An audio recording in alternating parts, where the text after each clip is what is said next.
So, the other highlight was that NFOs continue. No matter how deep our market is, how many categories we have, every other day, one of the fund houses will come up with an NFO. This time around, it was around 7,800 crore rupees.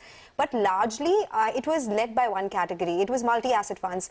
We are seeing a lot of advertisement around multi-asset funds as well. So, what is your take? Is it something that an investor should look at once it comes to the balanced approach? Or you think, okay, in different categories, that would make more sense?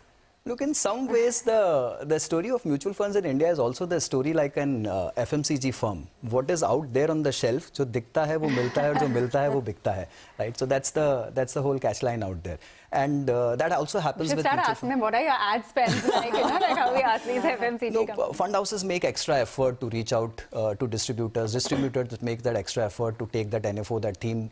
That theme must have been repeated some myriad amount of times, but it doesn't matter. People think it as a new theme, new idea, new concept, and people lap it up, and that's in a way a sad part of the overall ecosystem, but that's how the system works, right?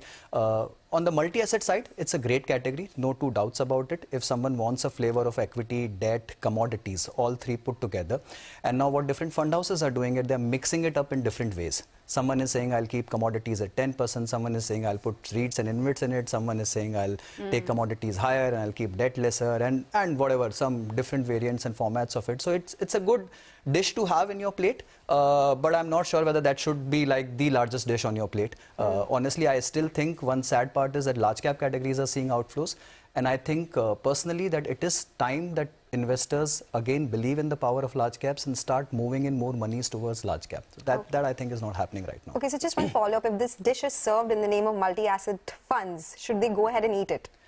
If you don't have it on your platter, yes, by all means have it as part of your diversification and overall portfolio. But if you have it, you don't have to have it from all fund houses, and you don't have to like really go overboard it. Yeah. So. Also, as long as it doesn't sort of tilt your portfolio on one, I mean, if you already have a large cap or, a lot of equity funds, then this perhaps needs to be kept in mind if what kind of allocation. Totally. Look, so there are many investors who would keep equity and debt totally separate, and they would treat them as separate categories and not try and mix it and match it up, right?